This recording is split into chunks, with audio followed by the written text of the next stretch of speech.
Friday, September 20th, 2019, Maneco 64, home of alternative economics and contrarian views. I'm going to have to touch upon the repo market again.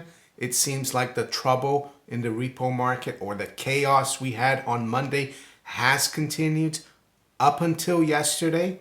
So the Feds had to do 3 straight repo operations. So I'm going to talk about that. I want to talk about the gold manipulation by the central banks and the bullion banks. They do it together. They use the LBMA in London, which is the London Bullion Market Association, basically run by the Bank of England. It's the bullion banks. It's the physical market that they trade in London. The Bank of England, of course, provides the physical leases of gold it holds for other central banks, like the Reserve Bank of Australia. The Bank of England itself and the UK only have 300 tons, but the Bank of England holds thousands of tons for other central banks, and they use that to rig the market. Someone asked me the other day, you talk so much about gold manipulation, but the price still is at $1,500. What are you complaining about, so to speak? But I'll show you a really interesting article. Someone who's done a study about the times of the day and where gold would be. And that's very interesting. That will answer that viewer's question about the manipulation. Before that, of course, let's have a quick look at where the markets are. It's around 7:45 a.m. London. Yesterday, the stock markets were flat in terms of the S&P. It was actually unchanged. But the Dow is down about 50 points. So let's see. Spot gold right now, 1504.89, up 6. The range has been 1497.80 to 1507.03. Silver 1792, up 13 cents, or 2/3, or 3/4%. The high's been 1799 and the low 1775. So that 18 level there looks like a good resistance for now. The Dow is up 10. The Dow future 27,100. S&P is up 1 3/4 points at 3,007, and the Nasdaq 100 future is up 5, 79.05. So fairly quiet for now. We've seen sterling continue to appreciate here. There are some hopes that there will be a new deal with the EU. It came out yesterday that the EU is backing down a little bit on some of the conditions. We'll have to see, though. Still very volatile, the pound, I would say, even though it has rallied quite a bit since we hit a low below 120, I would say. So it's up 0.4% right now, 125.76. The euro 110.60, up 0.2% against the dollar, and the dollar is down 0.15% against the yen, 107.86. So back below 108. Dollar's also down 1/3 against the Chinese yuan, 707.72. WTI crude up almost 1% at 58.68, up 50 cents. Brent also up 50 cents, or 3/4% at 64.09.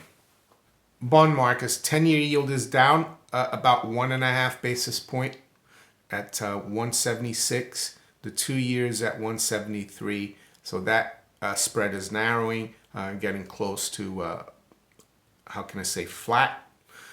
It was normally sloped a few days ago at 8 basis points, so now it's at 3 basis points. So let's talk about the repo first, the repo market, which I spoke about on Monday. So if you haven't watched my videos and you don't know what the repo market is, go into my channel and look at my video from this Monday, and where I talk about what the repo market is. So I'm not going to go over it again, But suffice it to say, on Monday, yeah, the Fed had to intervene in the repo market for the first time since the great financial crisis of '08, and for the first time since they even started doing QE in '09. Basically, this is, and I read more articles about the repo market that day after I made my video.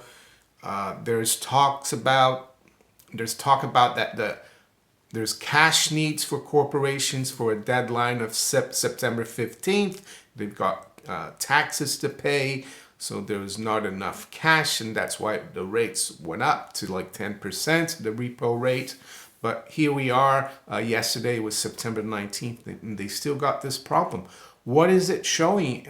It could be the first crack in the loss of confidence and faith in other financial institutions. Because the repo market is basically a market where treasury dealers, brokers, traders for banks and other financial institutions, they lend money to each other, giving U.S. treasuries and other securities as collateral. So it shouldn't be a problem, right? You've got the collateral of treasuries and mortgage-backed securities or agency bonds. You shouldn't have a problem lending to a dealer from another bank or financial institution. But this is what it's showing. We don't know who's in trouble or if there is any trouble yet. But from what I read on Monday, this was not supposed to reappear, this problem, up until Tuesday next week. And it's happening every day now. So here we go. Yesterday, FT reports Federal Reserve intervenes for third day to ease market strains. So this is not going away. The Fed injected as much as 75 billion, and there was demand for 84 billion. So it was even oversubscribed. So yeah, we need to keep an eye on this. What could it mean in general, the fact that there's trouble in what they call the plumbing of Wall Street or the financial system? Because this is what the repo market is, because it allows financial institutions to fund their day-to-day activities. Usually these loans, these repos, repurchase agreements are overnight. Sometimes they're for longer. They're called term repos. So basically that's what it means. And if it doesn't improve, of course, a lot of people are saying the Fed's going to have to start QE again to keep the system going. But it just goes to show that it doesn't look like anything's been fixed, as people like me have been saying for the last 11 years, right? The banks and the system hasn't been fixed. So we need to keep an eye on this, see if they're going to have to do another repo this morning when New York comes in. So now to the gold manipulation. I've spoken a lot about gold price manipulation, not only price, but the denigration of gold as money, especially by the Western central banks. Some people say, oh, central banks have been buying gold net. Yes, that's the Chinese and the Russians and other non-Western central banks. Western central banks, no, they haven't been buying gold at all. And Bill Murphy, I've interviewed him a couple of times over the years. He runs GATA.org, Gold Antitrust Action Committee, and he's been trying to expose the central banks and the bullion banks that work together to manipulate the price of gold every day, right? So someone asked me why you're so worried about manipulation. The price of gold's at 1,500. Well, I found a really interesting article here on Zero Hedge again, and it's by Ronan Manley from bullionstar.com, and I'll put a link to it below in the description. I'm not going to go through the whole article. I want to go through a study he did, Ronan Manley, about the gold price. But it says here, Rothschild emerges from the shadows for the centenary of the London gold fixing.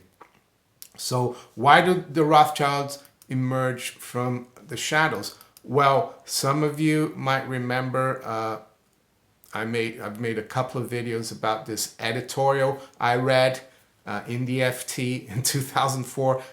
I cut the editorial, I laminated it, and it says going, going, gold. And this is April 16th, 2004.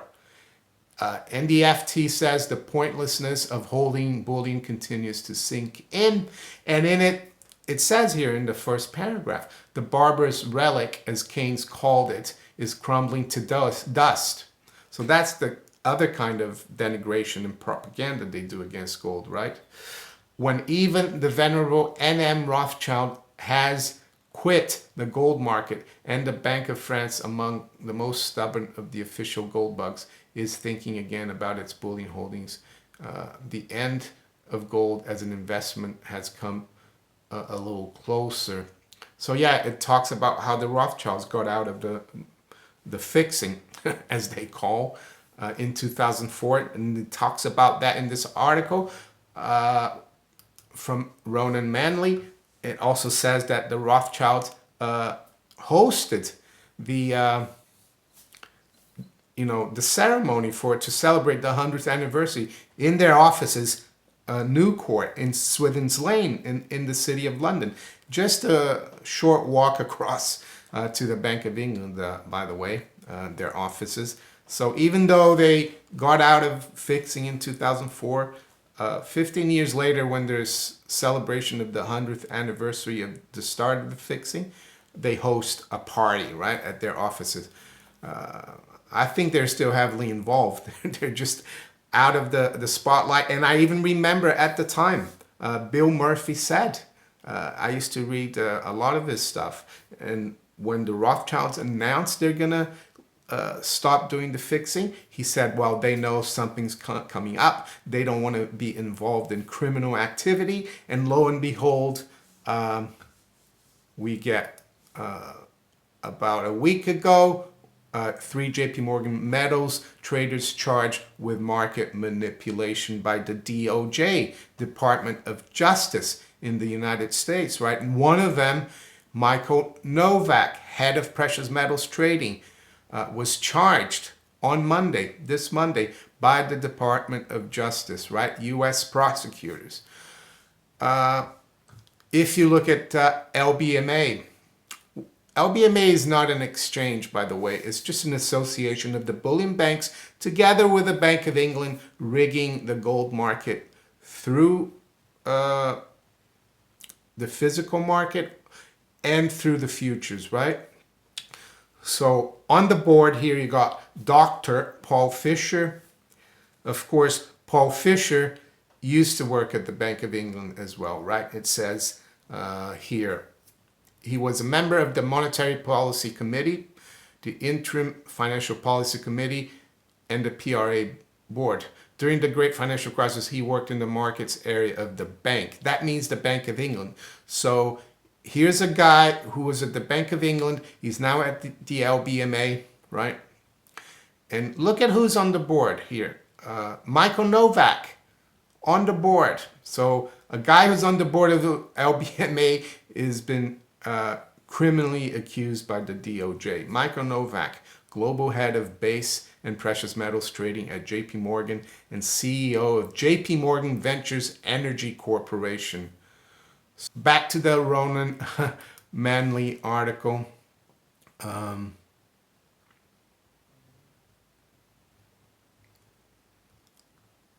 in it, this is what he says as well, before I go into where the prices should be and where they would have been if you did a particular kind of trade. It says the Bank of England's not so hidden hand. The one constant in the gold fixing from its inception, apart from N.M. Rothschild, is of course the Bank of England, the central bank which controls and always has controlled the London gold market, or the price. For example, the 1954-68 period saw countless brazen attempts by the Bank of England and fellow central banks to cap the market price of gold at $35 per ounce, culminating in the infamous London gold pool, an experiment in gold price intervention from 1961 to 68, which famously collapsed in March of 68 when the US Treasury ran out of good delivery gold bars despite the Bank of England as the pool's agent selling thousands of tons of gold into gold fixings in late 67 and early 1968. But the Bank of England has been regularly intervening into the gold fixing even before the London gold pool, so to exercise what it aloofly called a moderating influence on the gold price. This is starkly illustrated in the following passage from Bank of England's quarterly bulletin in 1964, in which it wrote, "The Bank of England are not physically represented at the fixing, but they are able, like any other operator, effectively to participate in the fixing by passing orders by telephone through their bullion brokers, and at the fixing they use exclusively the services of the chairman of the market, namely Rothschilds. The bank aim, as is the case of the foreign exchange and gilt-edged markets, to exercise, so far as they are able, a moderating influence on the market in order to avoid violent and unnecessary movements in the price, and thus assist the market in carrying on its business." Well, basically what they're saying, they don't want people to realize that their crappy fiat currencies are worthless, so they need to keep gold in check. That's it, Mr. Moriarty, Bob Moriarty, the guy who says there's no manipulation in gold. My goodness, you got to wake up, Bob. So this is the chart here, because someone asked me, why are you so worried about, gold's at 1,500, and you talk about manipulation. Well, here is what Ronan Manley did the study. So you've got the black line here. Line shows a theoretical price for gold. If you bought at the LBMA AM fix, which is 10:30 a.m. London, 5:30 a.m. New York, and held it over the day and sold it on the LBMA PM fix, which is at 3 p.m. London or 11 a.m. New York, right? So let's look at what he says about the black line. On the other hand, if every trading day since 1970 you bought at the morning gold fix price and sold 4.5 hours later in the afternoon gold fix price, your $35 would now be worth, wait for it, just $3.33. That's why when I was in the city following gold, I always got the feeling that late morning London, and then when COMEX came in at 120, gold always seemed to drop, right? And there you go, there's the proof. What about where gold could have been? Well, that's the blue line. So, and the blue line shows a theoretical price for gold. If you bought on the LBMA PM fix and held it overnight and sold it on the LBMA AM fix, right? So there's the blue line. Very different from the black line, right? So this is what he says. Starting in 1970, when the price of gold was 35 per ounce, if every day you bought at the price of the afternoon gold fixing and sold it 19.5 hours later at the price of the next day's morning gold fix price, your $35 would now be worth $15,843. Well, that didn't happen, of course, and it's difficult to say where we would be if the price was allowed to trade freely and be around that level. Well, we probably wouldn't have all the debt that we have in the world. We wouldn't have zero or negative interest rates. So, and then you've got the red line, which is basically the normal price of gold. He's done a calculation for the red line, and that's what we get here. So there's your answer, the viewer who asked about why you're so concerned. So what's the goal of this manipulation? Well, as I said earlier, it's to keep their paper money scheme going, keep people borrowing, because if gold was not manipulated, gold is a barometer of monetary rectitude, so to speak. So if gold was at 15,000 an ounce now, things would look very, very different. The world would be very, very different. We wouldn't have probably all the inequality, all the 1%, all the massive amounts of debt that has been created, and the crazy monetary policy of the central banks. Repo market still not out of the woods. Need to keep an eye on that. And London gold fixing, gold manipulation, very clear. I mean, that there is manipulation. Michael Novak, board member of the LBMA, is being accused, criminally accused by the DOJ, JP Morgan executive, right? If you enjoyed this video, make sure you hit the like button, subscribe to the channel if you haven't yet. You can also follow me on Twitter, Steemit, and on DTube. I wish you all a great day. Take care. Bye.